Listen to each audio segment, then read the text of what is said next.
Next up, we have Darren. Hi, Luke. Hi, Darren, and welcome to the Open Forum. So, Darren, you're a senior IT consultant at Opencast. Yeah, that's me. Brilliant. To understand, your kind of specialty is scrum master / delivery manager role. So, for those who maybe don't work in an agile way at the minute, what is a scrum master? What do they do? What don't we do? There's a lot of different descriptions about what scrum masters are online. But basically what we do, we're the ones that make sure that the team that we work with have got everything they need to be able to do their jobs as well as they can. We facilitate and organize regular meetings that we need to keep the process going. We're constantly looking for and watching what the teams are doing. So if there's any obstacles, any problems coming up, we can try and help to unblock those problems to let people keep going with what they're doing. We also coach and mentor the team in agile tools and techniques. Essentially, it's about keeping the team going. It's about helping them to do the best job they can as efficiently and effectively as they can with as few obstacles as they can. You know, that's generally what my day-to-day role is. It's looking for problems, helping the team keep going. Great. So obviously a very team-centric role. So how has that changed working from home and not being around your team full time? Well, the role itself hasn't really changed. And I think we've a couple of our other speakers have touched on this. It's more the tools and the methods and the way you do your role that's changed. Things are the same as they've always been, really.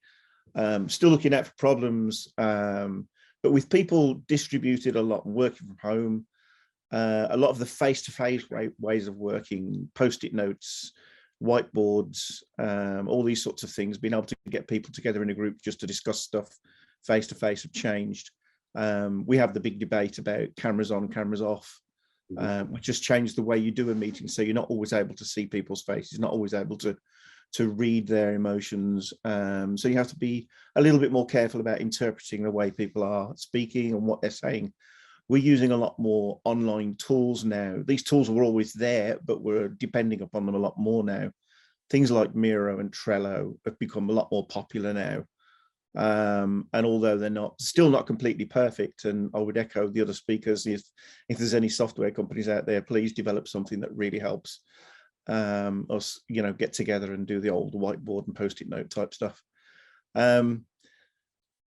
One of the things that we've had to adapt, though, is the way we do our presentation skills, facilitation skills, using a lot more diverse online techniques rather than the face-to-face games you could play to do the team bonding and to help learning and things like that. It's been quite challenging at times, but it's been really good fun. It's been interesting. It's been a good stretch sometimes, I remember back when I was working with a client, and we were in the office. We all got to the office one day, first thing in the morning.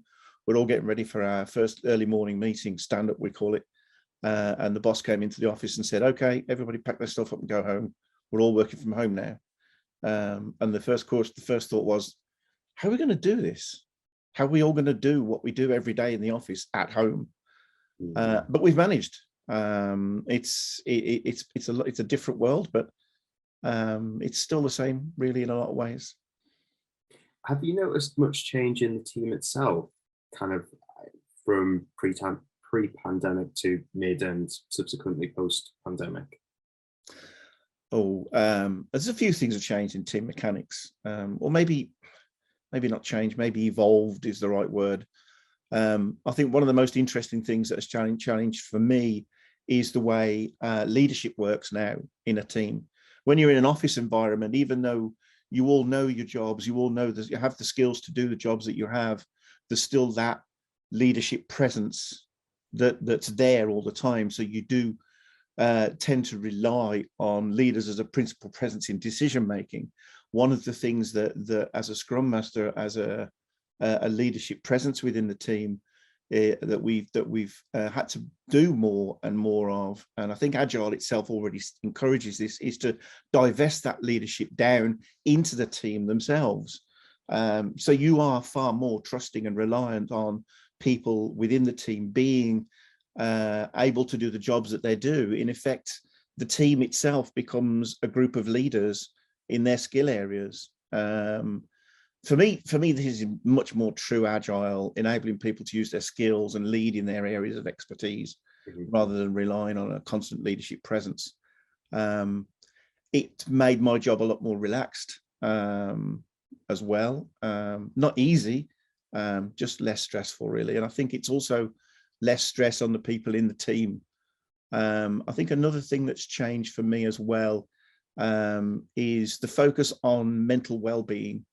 As a scrum master, you obviously, you're mentoring and coaching people all the time, but there's also that aspect of mental well-being. And there's been an improvement in one area for me, and that is that people are a lot more relaxed in their home environments. When you're in an office and you're surrounded by your peers and the deadlines are written there up on the boards for you to see, you know, with the bosses always hanging around asking when's something going to be delivered, there's a lot more pressure and stress. With people in their home environments, they feel a lot more positive, a lot more relaxed and confident. Those that aren't very comfortable in face-to-face situations can have their cameras off and feel a little bit more comfortable. People are able to be more close to loved ones and family. You know, they're able to go on school runs, which they might not have been able to do if they were working 9 to 5, reliant on someone else to pick up the children from school, sort of thing, or after school clubs as well. So it's been quite positive. So it sounds like there's a lot of obvious benefits given what you've mentioned before. Do you see us going back to the office anytime soon? I think there's an inevitable return to an office environment, but I don't think it's going to be anything like what it was. I think it's going to be at in most places, it'll be at a vastly reduced level. For software delivery teams, we've proven during the lockdown that we don't need to be in an office to continue delivering. And in some aspects, there's been a documented improvement in productivity with people working from home because of what I was saying about being more relaxed. I think we will return to offices, maybe 1 day, 2 days a week. Some of our clients are already saying that they're not setting aside permanent space for consultancies that are obviously a lot more confident that they can rely on working from home as a way to deliver.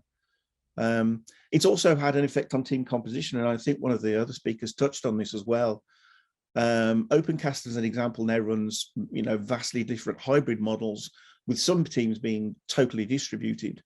As an example, I run an Edinburgh-based team.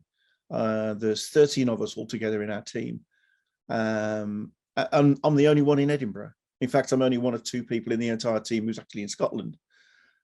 We've got people as far away as Exeter and Devon, London, and that doesn't affect the productivity as a team. And we are still a well-bonded, well-functioning team. Mm-hmm. This is a blessing for recruiters because no longer do you have an Edinburgh-based team with everybody having to live within commute distance of the office. We can hire the right people no matter where they come from. Location isn't really that much of a problem anymore. And this means that we can get the best people, and this applies to anyone with recruiting, and the fact that remote working has been proven, that it means we can hire anyone from anywhere and pick up the best people. It's a bonus. It's really good stuff. Absolutely. Well, thank you very much, Darren, for joining the conversation.